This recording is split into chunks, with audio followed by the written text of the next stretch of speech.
ॐ भद्रं कर्णैभिः शृणुयाम देवाः भद्रं पश्येमाक्षभिर्यजत्राः स्थिरैरङ्गैस्तुष्टुवागं सस्तनूभिः व्यशेम देवहितं यदायुः। ॐ शान्ति शान्ति शान्तिः।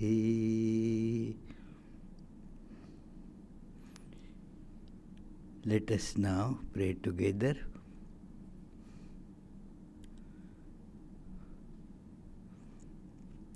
We offer our salutations to the all-loving being who endows all beings with consciousness.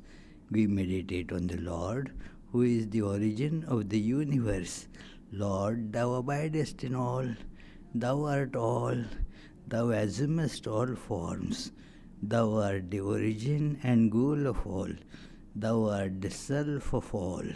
Thou art existence, knowledge, and bliss. Salutations unto thee. May the world be peaceful. May the wicked become gentle. May all creatures think of mutual welfare. May their minds be occupied with what is spiritual and abiding. May our hearts be immersed in selfless love for the Lord.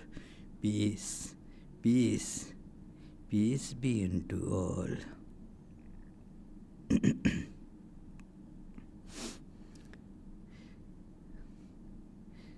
So we can see today, because of the weather conditions, immense snow has been fallen already. More is coming during these hours to come. Now this is a relative situation. This situation, it is, therefore people are not able to come. We mostly have people here, in-house people, except Mother Teresa came walking from her apartment. So, because in relative situation, I asked some, hey, come, walk nicely in the snow, but was saying, no, I cannot do that. So, I knew that person won't be doing it, but just I wanted to try, encourage, see, because there are so many walking, dozens of these youngsters are walking in the snow. It's fun. So anyway, but because of that situation, most people who normally would be coming here are not here. So this situation is relative. Relative for the outcome. We are not able to get lot of people. It is so. There is the relative and absolute which a spiritual aspirant has to deal. My talk today will be focusing more on how a spiritual aspirant deals with it, because there is a lot of confusion in this regard. And in my early days of entering monastic life, the seniors, they repeatedly told me that never confuse between relative and absolute. That is a big pitfall that one comes through. That very bad thing that one confuses. Like one here, I used to get the question very often that, well, already we are Brahman. Why do spiritual practice? Who is the spiritual aspirant? Everything is Brahman. We don't have to do anything. Here is the very commonly found example of confusion between the absolute and the relative.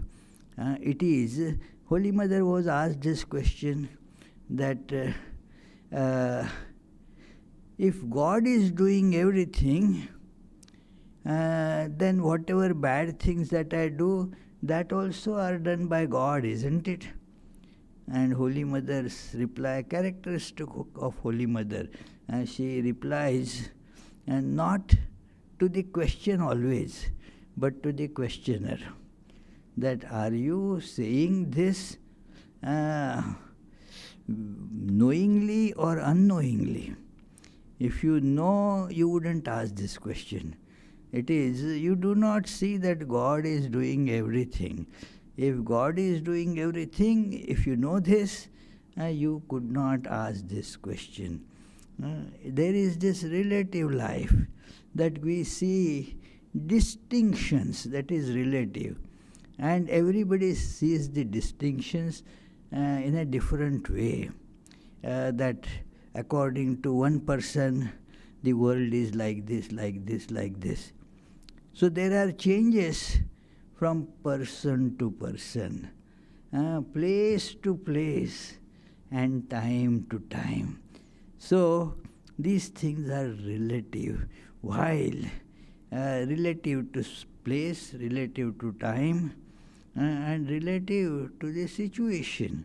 All these things become different while the truth, absolute, remains unchanged.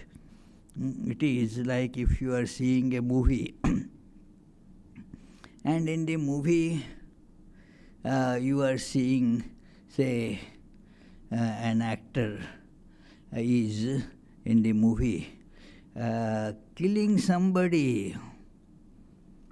Now that movie, whatever happens after that, next time in the same theater, on the same screen, you see the same actor acting in another movie. Now that person is not doing anything bad, but you think that that fellow is bad. It is, and so he is going to do some murder. It is because some actors have been labeled like that, that they are only in villain roles. And then if you see that person in a different situation, say in a not in the movie, but say at a restaurant, you will suspect maybe he is here committing some murder or some heinous act, because he is like that. No, that person can be a very good person, as good, if not better than you. So this is the relative to that movie, it was true. Out of that movie, then this has no significance at all, no meaning.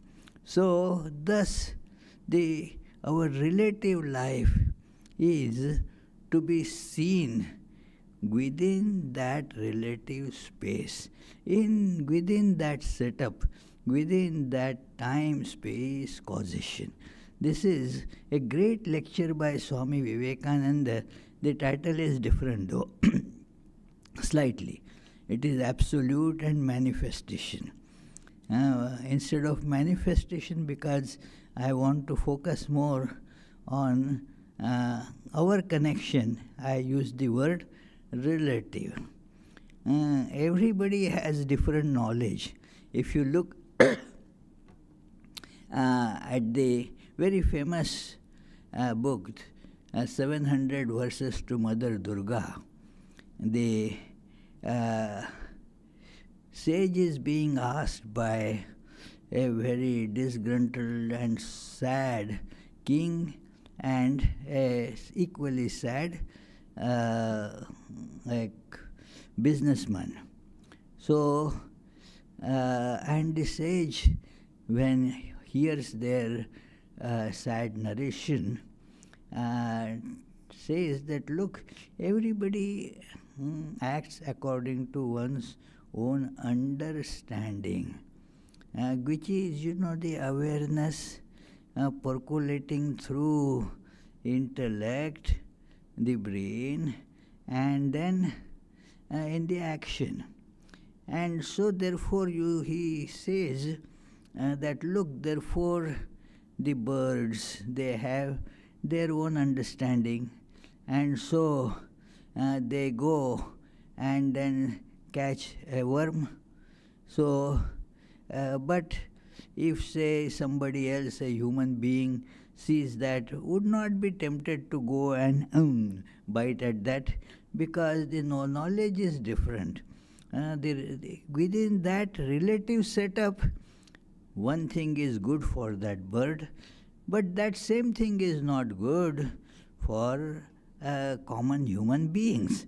So, depending on that, the person does various actions and carries that karma, that action's effect gets impressed on the relative consciousness, and thus pays for it in terms of good or bad results. So therefore, one in general suffers in this world, taking the pleasant situation to be real, and unpleasant situation gets questioned. That, I was as a king, I was so happy. Now look at my situation. I have been dethroned and then deported. I ran away, somehow saving my life to this forest. So now I see how nice it was, and I keep on suffering for what now the situation is, missing the connection that what I did then, now here is the result that I am seeing. So everything is very closely connected in the relative world between this absolute and relative. That relative does not have the qualities of absolute, but we superimpose those things on the relative. A relative is only caught in that relative circumstances. So, but in that, the what is the soul that keeps on thinking, working through memory, that I was like this, such a nice palace I used to live in, I used to take care of thousands, hundreds of thousands of people in my kingdom. And now look, my situation, I have been thrown out, and somehow I have ran to this forest. So suffering ensues. So, but that is, your actions have to be relative to the situation that you are in. Absolute is the unchanging basis of everything. If you think or treat yourself or become aware of the absolute, then you won't ask this question. In relation to the absolute, you are not a king, you never had a palace, you are everywhere. You are all that is absolute. But when we see this relative, we should act according to relative. This is an important part of one's spiritual life, that yes, be aware of the absolute, but act according to your relative plane. It is that, okay, we have a soup supper at the end of this Sunday service, excellent. But on such a day, there is hardly anybody coming, so you cannot make a big pot of soup. It is so, one has to look at that and change one's action accordingly. So that is how, in relative, you have to be conscious of the time, space, situation. What situation you are in, and act accordingly. So, Holy Mother is the greatest example I have found that how, without forgetting the absolute, she never confuses it with the relative situation. Relative situation is acted upon as that situation demands, while being also aware of the absolute. So, the God is the absolute, is everywhere, never changes, is right in each and every particle that God is there. Like the example of movie that we were seeing, that in every movie the situation becomes different. And yet, the screen remains the same. The screen doesn't change. And when you go to see the movie, you are aware that there is the screen as the background. And therefore, you do not wave to somebody who is known to you as an actor. You see that person in the movie, hey, hello, how are you? You don't say there, because it is the movie. Very sad situations come in the movie, and as a child I used to weep. Oh, what is happening? Such sad thing. And then my mom sitting by my side would go, no, that is only the screen. It is not really, nothing is there. It is all false. So that is how the awareness of screen is there. But still, why people go to see the movie? Nobody goes to see the screen only. They go to see the movie. And this movie, like this world, is a movie. And the screen is there in every single particle that is seen in the movie. So, it pervades everything. And another aspect of it, while it pervades everything, it does not get involved in anything. That is where people feel so confused, that why God has done this to me. It is very commonly asked question when somebody gets a lot of suffering, that ask this question, why did I get this? Why me? A very focused thing, why me? And I asked, when you were enjoying, when the circumstances were nice, did you ask this question, why me? Why did you not think that so many are suffering? Why me? Why am I being given all the nice things and depriving others?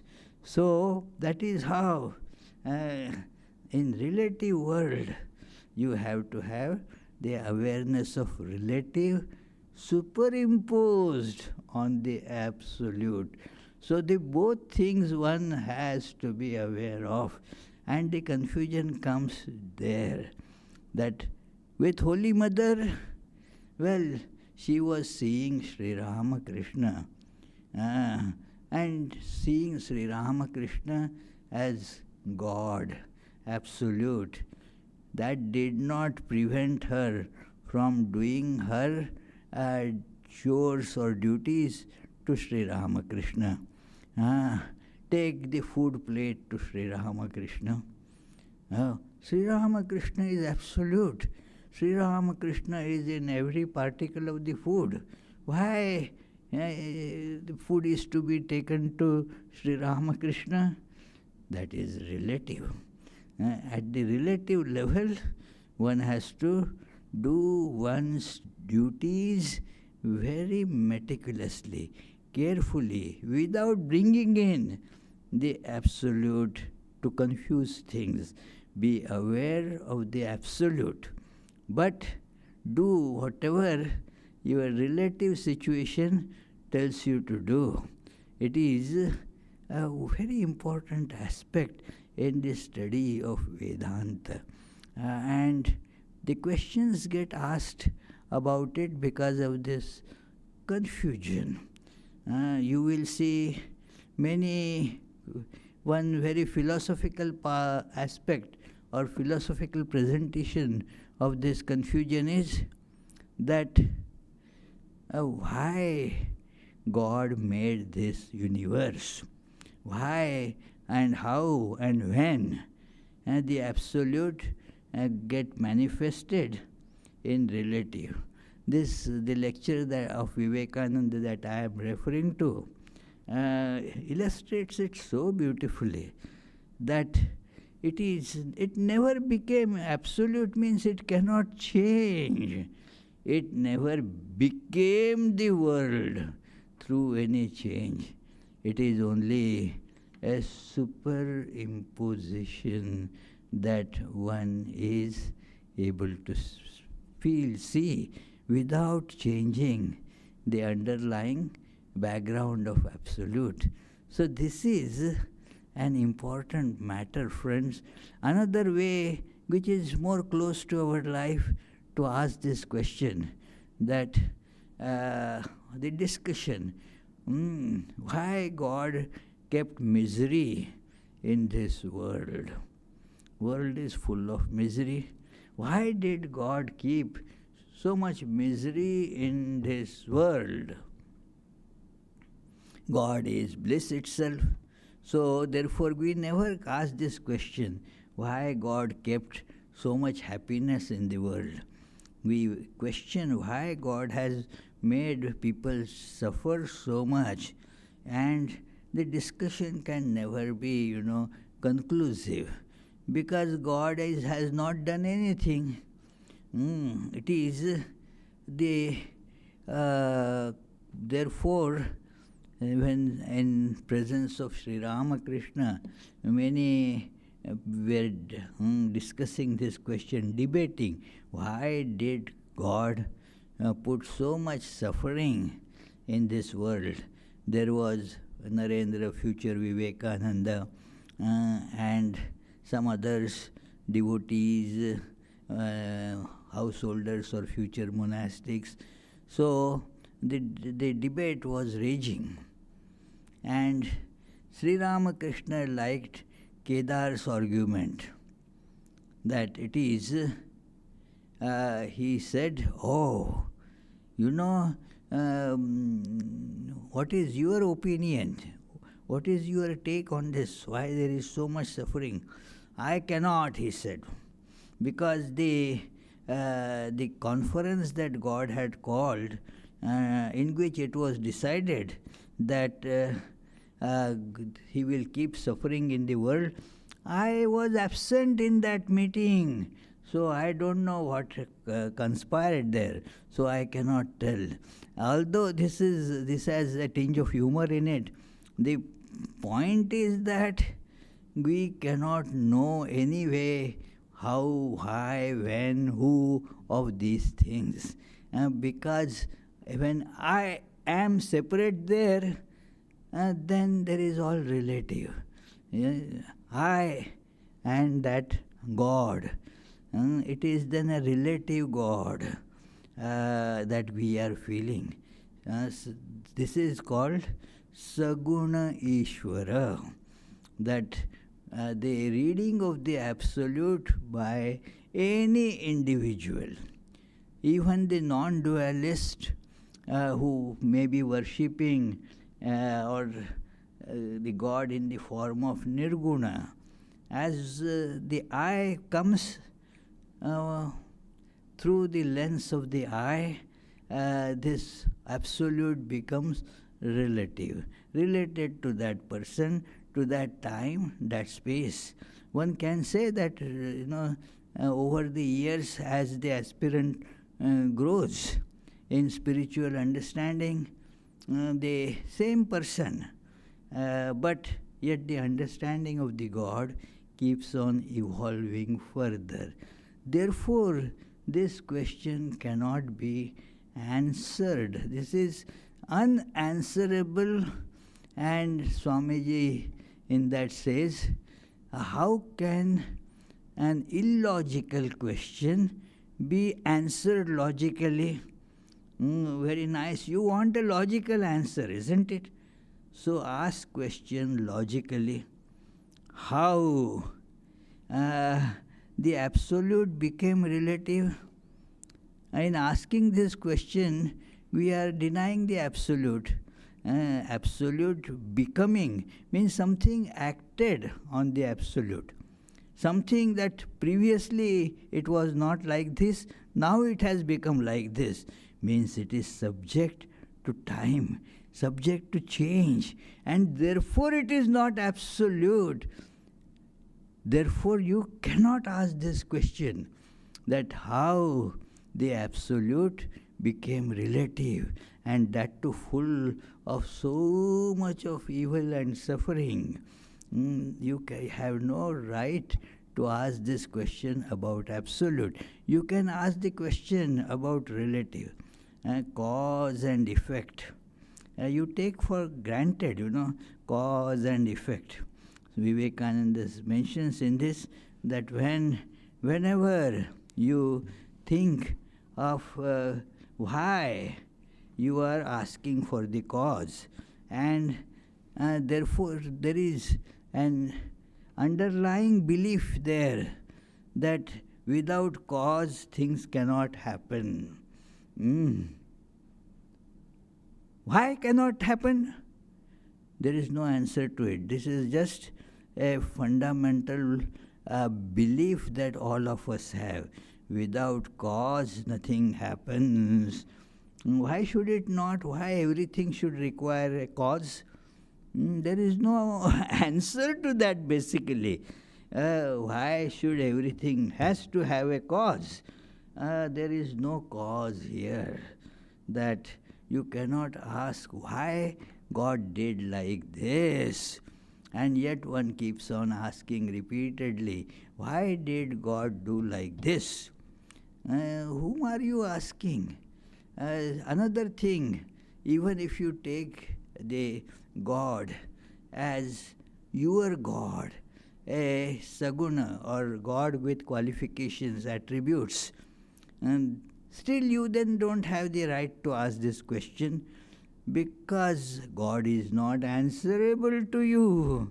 You already take this, that is God. So, as Bible says, God's thoughts are not man's thoughts, God's actions are not man's actions. They are very different, the paradigms are very different. And therefore, being God, God is free, not subject to your desires. It is, so this question cannot be asked to any God. And let me read a part from here. I would say, and I am quoting here, I would say one thing more in connection with this philosophy. In the old Upanishads we find the sublime poetry. Their authors were poets. Plato says inspirations comes to people through poetry, and it seems as if these ancient rishis, seers of truth, were raised above humanity to show these truths through poetry. They never preached, nor philosophized, nor wrote. Music came out of their hearts. In Buddha we had the great universal heart and infinite patience, making religion practical and bringing it to everyone's door. In Shankaracharya we saw tremendous intellectual power, throwing the scorching light of reason upon everything. We want today the bright sun of intellectuality joined with the heart of Buddha, the wonderful infinite heart of love and mercy. This union will give us the highest philosophy.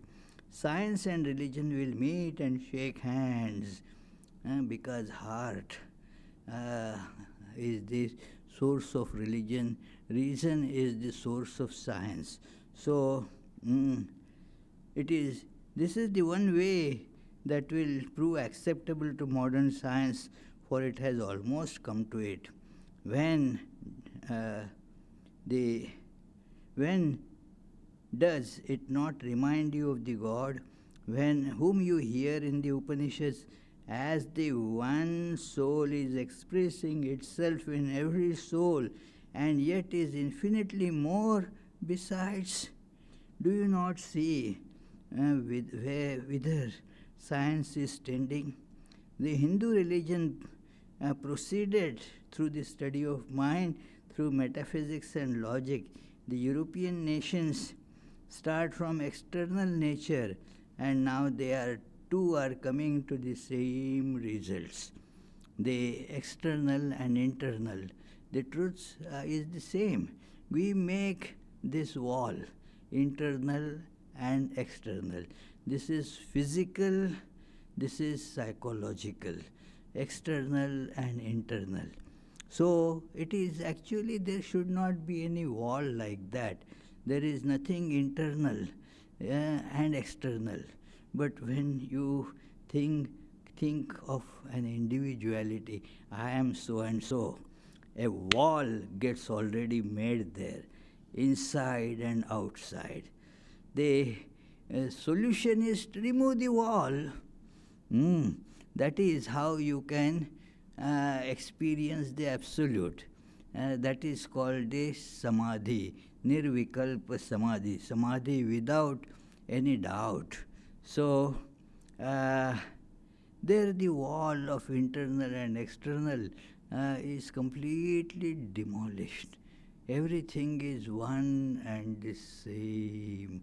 There one experiences the absolute, and then all those ideas that we were relatively having, pleasure, pain, that is because of this being imprisoned in this body. I am this. There is all outside. And then you develop craving for that which is outside.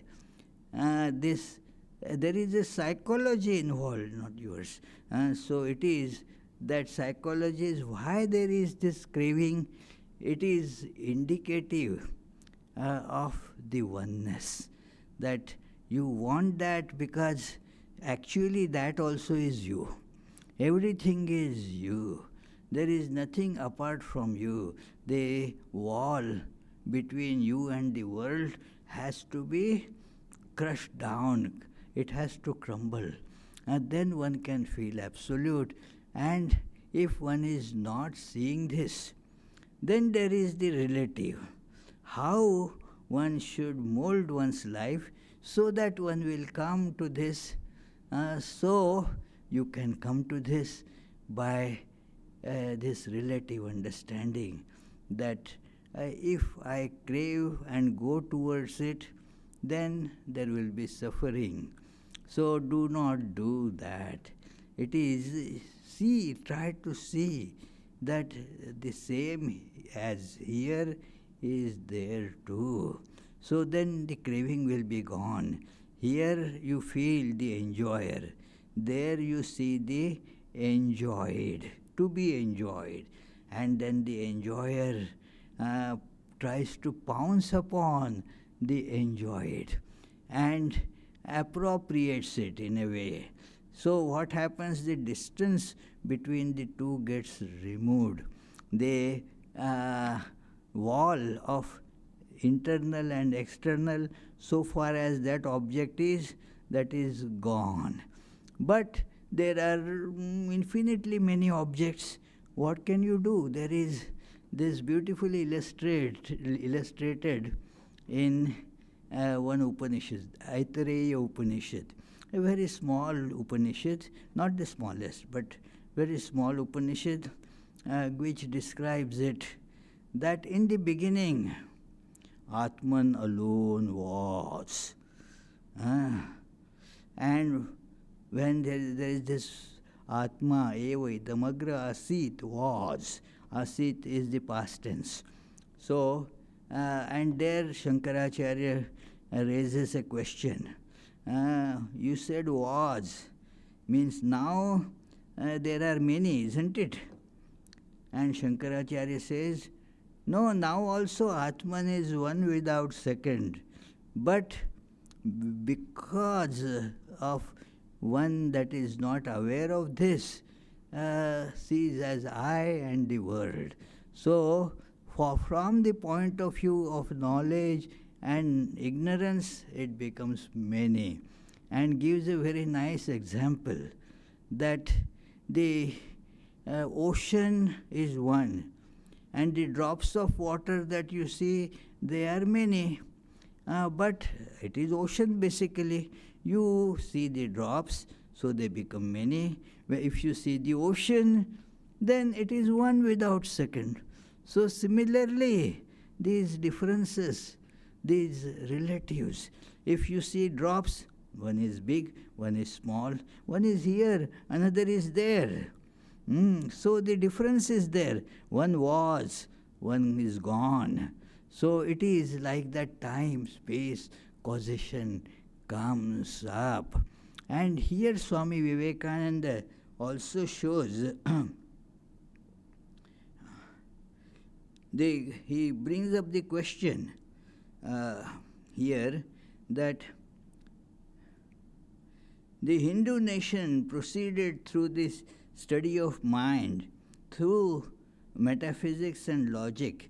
The European nations start from the external nature, and now they are all two are coming to the same result.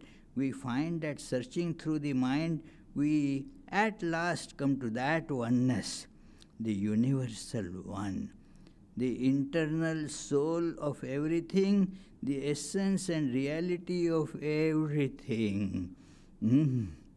Everything becomes this self.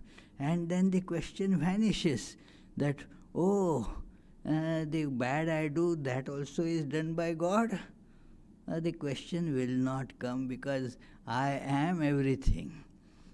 So this question comes only because of ignorance. That is what Holy Mother says. Are you asking it through knowledge or through ignorance? So the Aitareya Upanishad, let us continue with that story, that the Atman ever free, ever for perfect, and in knowledge one sees it. Not that it was, it is timeless. There is no concept of past tense and future tense, this present tense, etc. there. It is ever there. It is isness. So in that sense it is said that Atman alone was only because now you are not seeing it. And the goal is to make you see it. So what happens then? How this Atman became all this? Out of ignorance, this Atman identified with one being, I, and started seeing the world. And it felt terrible hunger. That is the life of an individual here, full of craving always. I want this, I want that. And thus, and never gets the craving fulfilled, basically because the craving is of that type. There is no fulfillment unless the distinction is completely removed, unless the I is gone. Otherwise there is the appropriation. So it says that, that it felt hungry and it started running after the prey. It saw that there is the prey running ahead of it, and so ran to catch the prey. That is what happens. You feel, I must go and get the food. So you go to a shop or wherever, or go to your kitchen. So you go there. And how you go there? For first,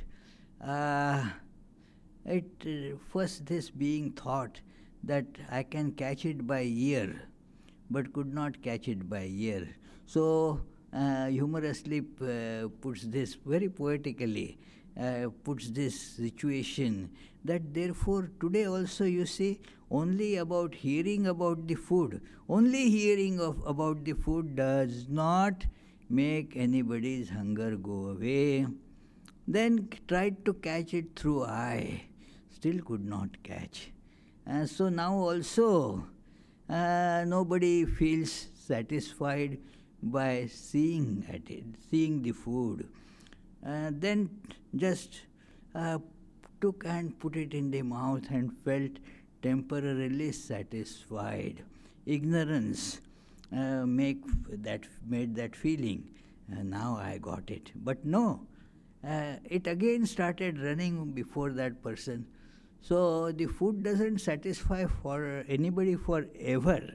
After some time, again the feeling, the craving comes up and then runs after another food, the food of various types, not everything to be eaten, but you want to do, you want to enjoy, you want to feel, make it as your own. And that is the delusion that we have. And therefore,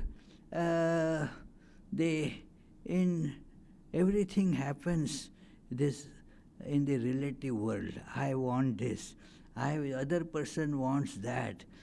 So it goes on that the cycle of the world runs like that. But when one sees that this is not the right thing, I am everywhere, the hunger then goes away. Not that the person doesn't eat, but there is no distinction as I and food. Very interesting thing that Sri Ramakrishna told that story of Vyasa, that it is the Vyasa ate all that the gopis had brought and said, if I had not eaten anything, let the river, flooded river, let it part and let the gopis cross through that. And the gopis were wondering why the fellow ate everything that was there and now says, if I have not eaten anything, how it will happen? But the river parted and the gopis could go. Why? Because Vyasa has this tremendous awareness that the food has just changed the place. I am not the eater. It is. So thus he didn't eat anything. Just as you put gas in the car, the car is eating. You never feel that fullness in your stomach, oh, I am full. No, the car was getting full. So it is a relative thing. The fullness of the car and the fullness of the stomach, they are different things. What you identify with, that is your question. If you identify with the car, then when the car is full, to the extent you feel it is your car, you feel and get a sense of satisfaction there. It is relative.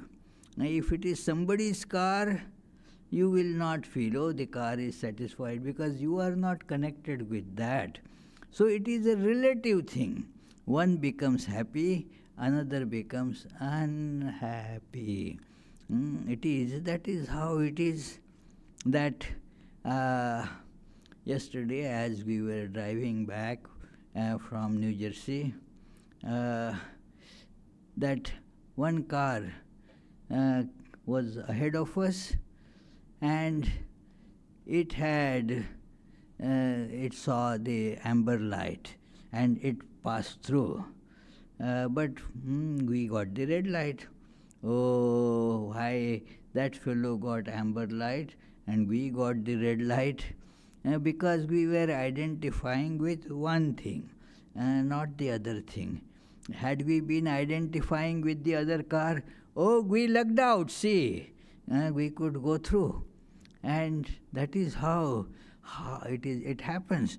There is a very nice incident that I had mentioned here a few times, that a man traveling in a very crowded train, he had a bag, newly bought bag, and then the train was so crowded that he somehow he was clinging to a bar and holding that, standing there, and kept his bag somewhere. Then he saw and was so uncomfortable that, oh, somebody has put a foot on that bag, was putting all the weight as it were on that bag, and was constantly feeling this worry.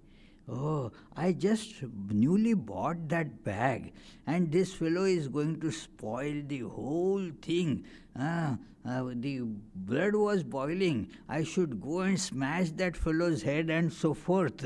So worries and anger and all its companions were rising. It is when his stop came, he wanted to get the bag and come out, and then saw that that is not his bag. Not his, it was a different bag, looking same. But then he was so, that person himself told me, all the tension suddenly vanished. So when we attach I and mine, then all the pain comes. Why me? This attaching mine, that appropriating something means now you are in the relative realm. That don't think of absolute, because it changes. As long as you were identifying with that bag as mine, on which that person was stepping, then you were worried, angry, and concerned. But the moment you realize that it is not my bag, the situation did not really change.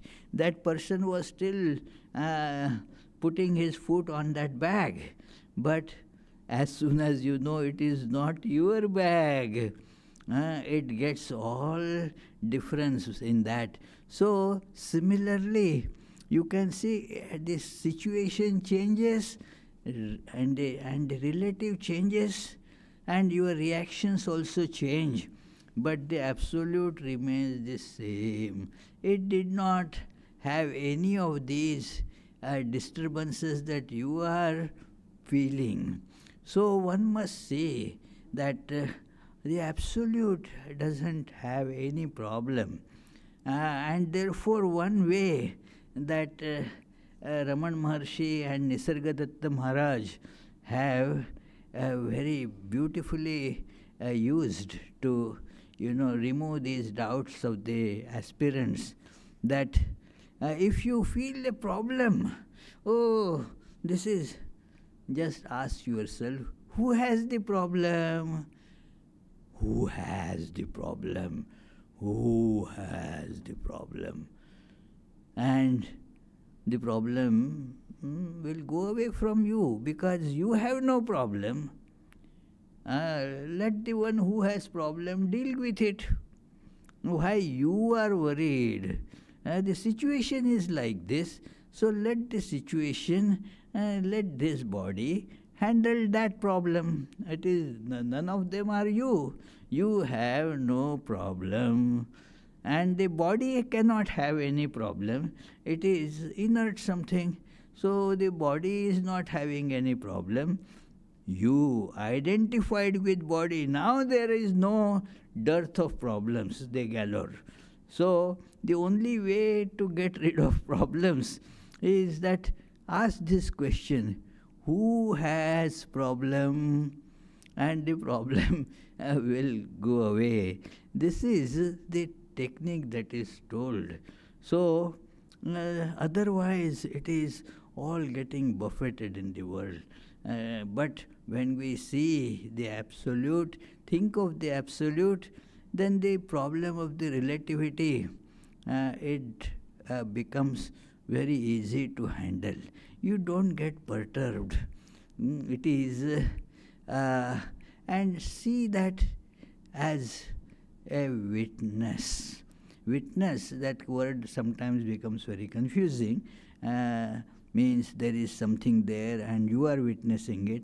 No, it is just as like the screen is witnessing the whole movie. We are watching and the screen is also as if we are watching. So that is how, look at this world.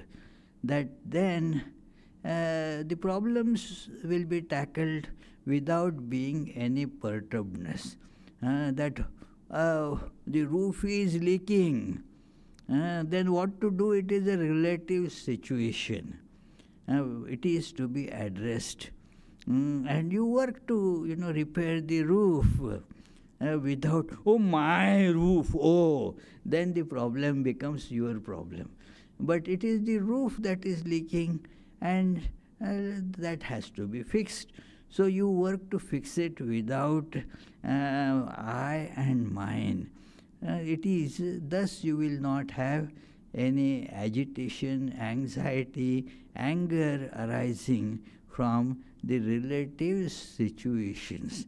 It is thus one has to be aware to come back, to that what Swami Vivekananda says, that when we make this mistake of seeing many and attach I to one of those many, then the problems begin. Seeing the multiplicity is the that automatically brings up, I won't say cause and effect, it is together as it were, that when like if you cut a paper into two, then there is automatically one piece here, another piece there. Not that one piece was the cause of the other piece. No. It is thus when we see multiplicity, then there is the time, space and causation. When remove the multiplicity, as it is removed, the time is gone, space is gone, causation is gone. It is very important, friends, to look at it from this point, and thus do the sadhana, the spiritual practice. Do not think, I am Brahman. Sri Ramakrishna used to make a little fun of that. Who was that? Krishna Kishore, isn't it? That he would say sometimes, I am Brahman, but was worried one day that the tax collectors had come and gave him ultimatum that if you don't pay the tax by tomorrow, and we will take everything, all your things will be taken away. And so he was very concerned. Sri Ramakrishna just brought this topic to him, that, oh, why are you concerned? After all, you are absolute, isn't it? You are kha, that is the word used in Bengali, means you are the sky, you are the space. So you are not attached to it. So if they want to take, let them take. What does it cost you? So this is where one must be aware that the relative thing is there. Don't get perturbed by relative things. It brings you to the field of action, field of contemplation, field of spiritual practice in general. Every work can become the spiritual practice by becoming aware of the one and working in the relative field. So it is let us not confuse with these unanswerable and meaningless questions. If I am divine, why should I do spiritual practice? That is why Vivekananda uses this word. Each soul is potentially divine, means you have to work to realize that. And do not say, therefore, why should I do sadhana? Why are there miseries? So, it is important, friends, from that point of view. A great thought Vivekananda has put in this, which is hitherto, before Vivekananda delivered this great lecture, was in ancient Sanskrit Upanishadic text, but not so explicitly presented in terms of modern thought. So modern thought has been embedded in this lecture to show this time, space, causation gone, and also goes beyond what is expressed in what was at that time the final philosophical answer given by Kant. Vivekananda's, this thing goes beyond it. No, you can transcend the relative, and they become identified with the absolute. So this is the goal of life. We are potentially divine, each of us, and the goal is to realize this potentialiness. Thank you, friends.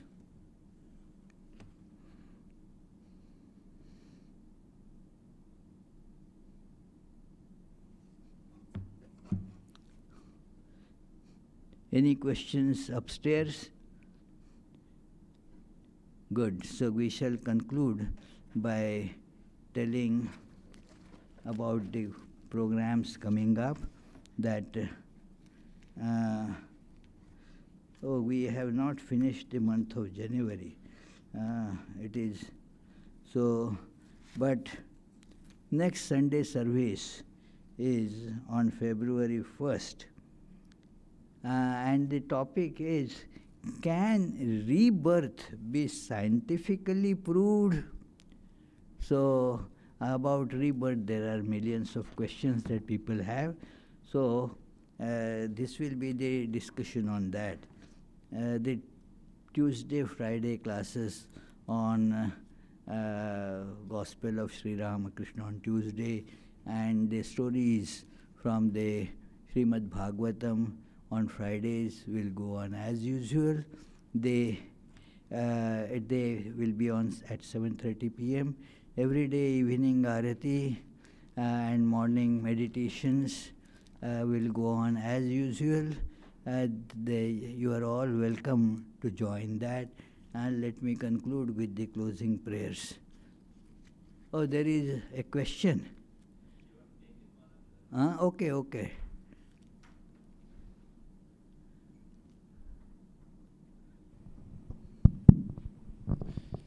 Question from Prasuna.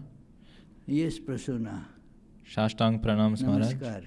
When the body is sick, it affects the mind. Huh? When the body is sick, it affects the mind. Yes. Even if I try to remind myself that I am not this body/mind, since it is a superficial effort, it impacts the quality of sadhana. How to handle this? Well, that is, both are relative, the body and mind. Both really are bodies. One is subtle body, another is gross body, that's all. Both mean suffering.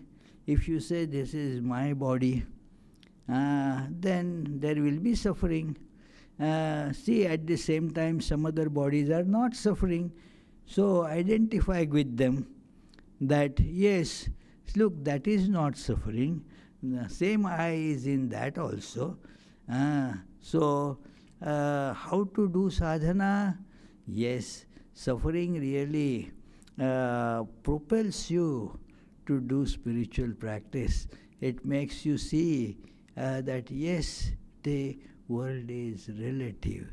The pain is something that prompts us to go beyond, because we don't like the pain. So, how to go beyond the pain? The relative way is to go to doctor and so forth. And the absolute way, because the relative ways will eventually fail, because the one problem will be replaced by another physical problem. But go beyond the idea, I am this. Then you will have, that body will have its problems. As Sri Ramakrishna used to repeatedly mention, may the body and its sufferings, let it be there at their level. Mind, you remain in the bliss, means attach that to the absolute. That is the only, and I am very confident about this, that it is the only way that one can go beyond suffering. There are the relative ways, okay, take medicine and so forth. Sri Ramakrishna did that too. But he still used to go into samadhi, where all sufferings would go away. So this is how he did not suffer at all, always was full of joy. So continue sadhana by this, that let the body, its suffering, its joys and sufferings both, it is, let them be there. You are not that. It is focus on the real nature. Let us do that, and then you will see the sufferings go away. Thank you very much. May the Divine, who is Father in heaven of the Christians, Holy One of the Jewish faith, Allah of the Muslims, Buddha of the Buddhists, Tao of the Taoists, Great Spirit of the Native Americans, Ahura Mazda of the Zoroastrians, and Brahman of the Hindus, lead us from the unreal to the real, from darkness to light, from death to immortality. May the all-loving being manifest himself unto us and grant us abiding understanding and all-consuming divine love. Peace, peace, peace be unto all.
Consciousness is your form.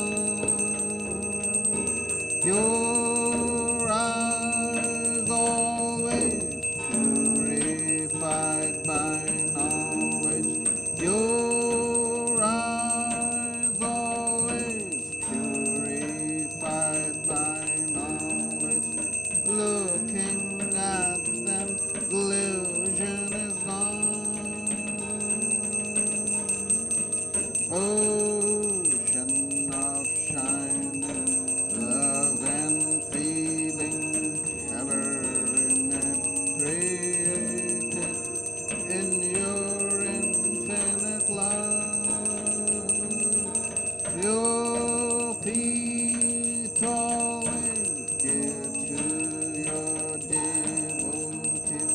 Your feet always get to your devotees. From our birth to cross this world, reveal to us that God incarnate and the Lord of all things, helping us join with you. Your mind's always set in the divine light. Your mind's always set in the divine light. This we can see through your grace. Destroyer of our worldly sorrow and compassion soul. Infinite is your word. Your life offered for the world's deliverance. Your life offered for the world's deliverance, saving us from darkness and fear. Renouncer of all lust and lucre, therefore you were always spurning sensual life. Lord of monks, you are the nest of men. Lord of monks, you are the best of men. Grant to us your love for you. You're fearless and you're free from doubting. Let your mind very firmly resolve. Causeless refuge of your devotees. Causeless refuge of your devotees. Renouncing caste and birth. Our treasure is your holy feet, which take us very soon across this puddle of life. You give love and even-sightedness. You give love and even-sightedness to remove our anguish here. Our treasure is your holy feet, which take us very soon across this puddle of life. You give love and even-sightedness. You give love and even-sightedness to remove our anguish here. Greetings to you, O Lord, beyond both speech and mind. Greetings to you, O Lord, beyond both speech and mind. Yet you are the basis of both.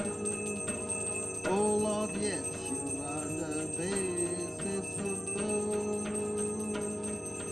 Great light of all lights, blazing in the heart's cave.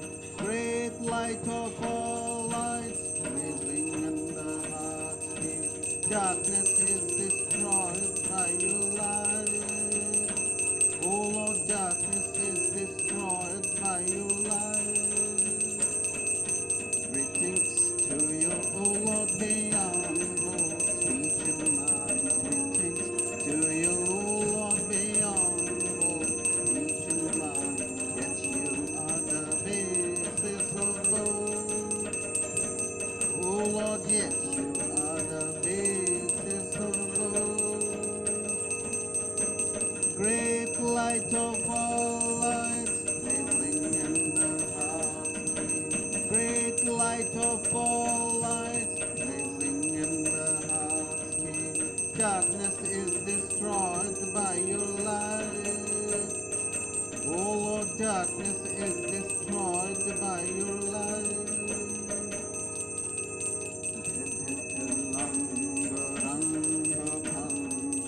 These are all the sounds of Mridanga.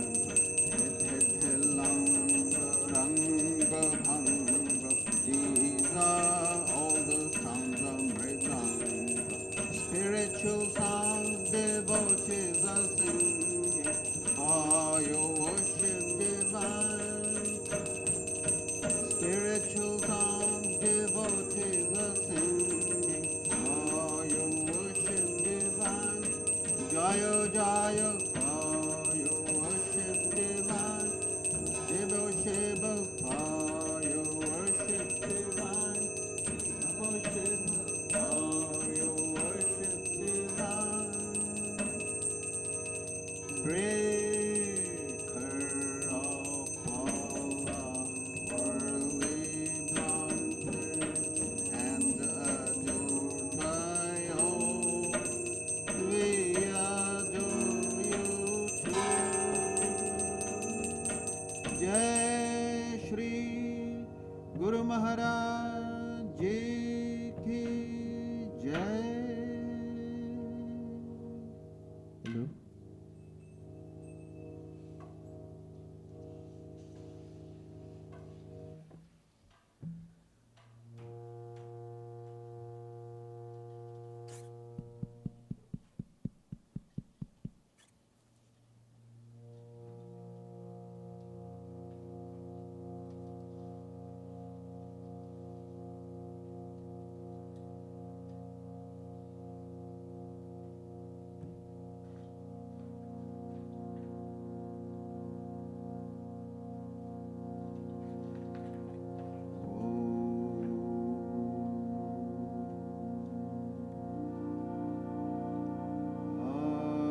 Auspicious and blessed, graciousness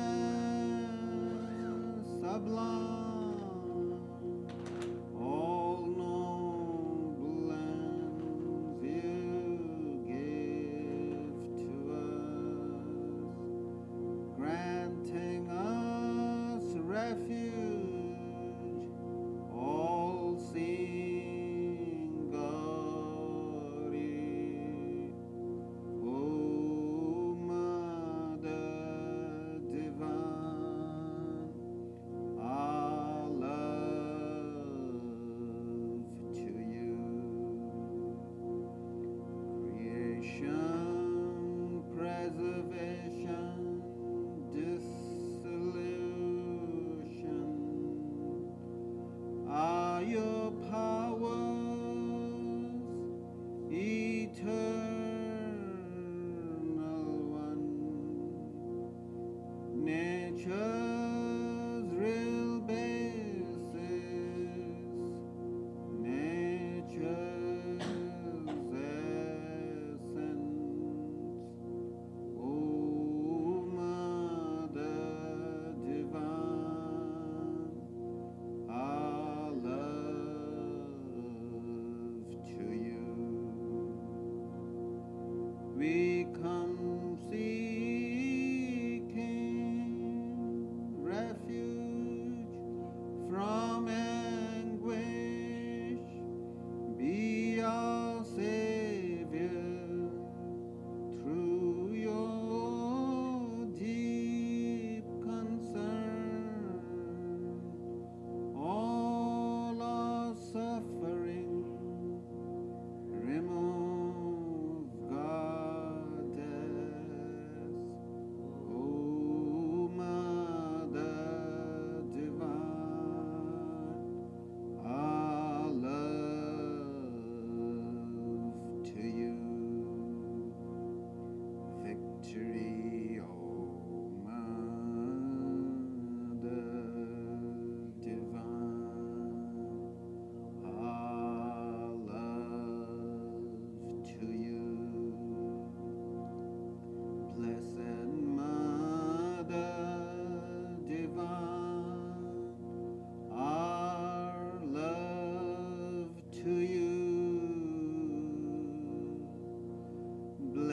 Janma